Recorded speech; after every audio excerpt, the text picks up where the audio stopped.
everybody, this is the Miss Wolfie from our Half Acre Homestead.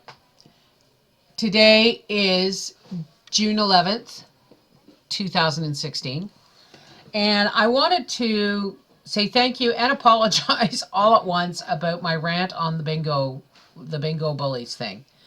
You know me, folks, I'm not going to let that lie. I'm not going to let that lie.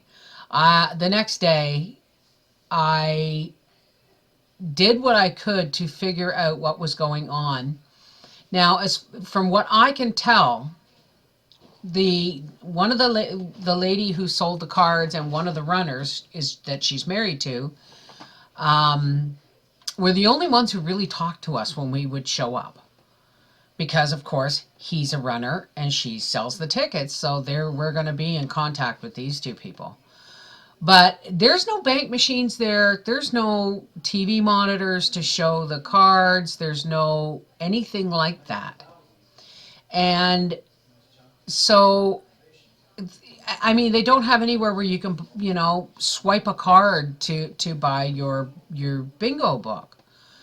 So, as far as I can tell, the only way you can reserve your seat for the following week, for a week, is to show up the week before, play the game, and then buy your bingo books for the following week and tell them where you want them placed. But what about people like us who don't go every week? It's not like they advertise. It's not like they give out a phone number where it says, phone here to book your seat and your books in advance.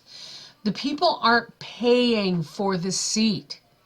They're paying in advance for their books and then telling them where they want them placed before they show up. So essentially, they're not paying any more than anybody else who shows up and buys their book. They're just buying the book in advance. And because of that, they're getting a choice of their seat in advance. And I still say that's wrong. Okay?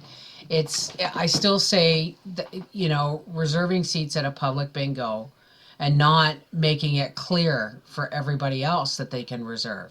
And if they're going to reserve, they should be able to have a phone. There should be a phone number where you can phone and say, I want to reserve this seat, and the seat should be numbered. Okay? Like tables at a restaurant are numbered for waitresses. Okay? This is, for those who say, well, it's public, they can reserve seats. No, it's done in a lot more sleight of hand way than that. Okay? And I'm sure it started out innocent enough. And it really sounds silly to talk about bingo and not being innocent. But I was really, really upset. Because unless you're a regular and you're willing to buy your book as you leave for the following week, you're screwed. They don't give you a number or anything like that. So anyway, you know me, I won't let that go. Last year on Canada Day, I asked our mayor, and as I've asked 3 years in a row, why we don't have a public bingo. And the mayor said they lost money at it. So I'm not content to let that lie, because in my reasoning is, once you start up a public bingo, A, you need to advertise, and B, if it's in a financially depressed area or an area where there's not a lot of people, you want to make sure that anybody in the area who plays bingo shows up. And how do you do that? You limit it.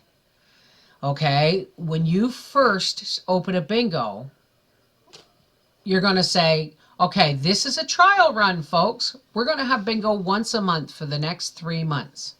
And we'll go by how many people show up, whether or not we want to expand it into every 2 weeks or every week.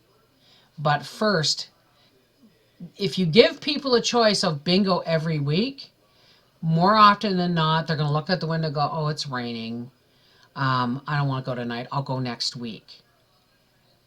But if there's only a bingo once a month, people will mark that on their calendar so that they can save themselves a trip to Gracefield or to Ottawa to go to bingo.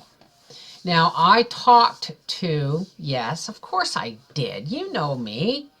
I talked to the municipal office and I talked to somebody who is, um, I don't know if she's in charge, but she works on the community events stuff that goes on in our community.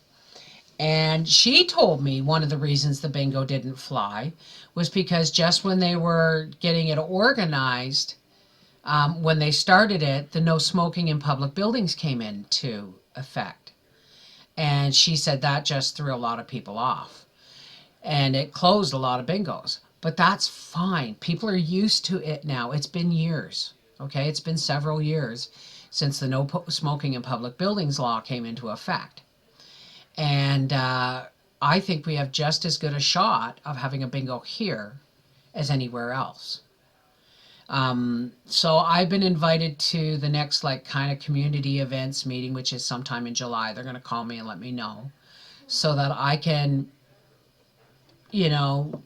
talk to whoever sets this stuff kind of thing up about doing a bingo, because if you do it here and you make it a community bingo, other than paying for the cost of the rent and finding, we don't have one of those calling boards, we only have the machine but not the board. But all those things, after they're paid, any profit made actually will go back into the community. And I guess it would be voted on whether the arena needs a new hot water heater, or we want a bigger fireworks display for Canada Day, or something, or a Christmas dinner and dance, or something. You know what I mean? All the money, all the profit made would go back into the community. So why wouldn't that happen? So I'll keep you updated on what we're doing, or what I'm doing, as I go venture forth into my community. And I've lived here for 9 years. But the reason I haven't really gone forth much is because I don't speak French. But apparently, these community meetings or whatever are totally bilingual, and if everybody there speaks English, they'll all speak English. So, I mean, I'm in luck. So, it's not politics, thank goodness, but it is becoming more involved in my community. This is the Mrs. Wolfie from our half-acre homestead, sometimes when we get angry about something, you just have to try and do something about it. Take care. God bless.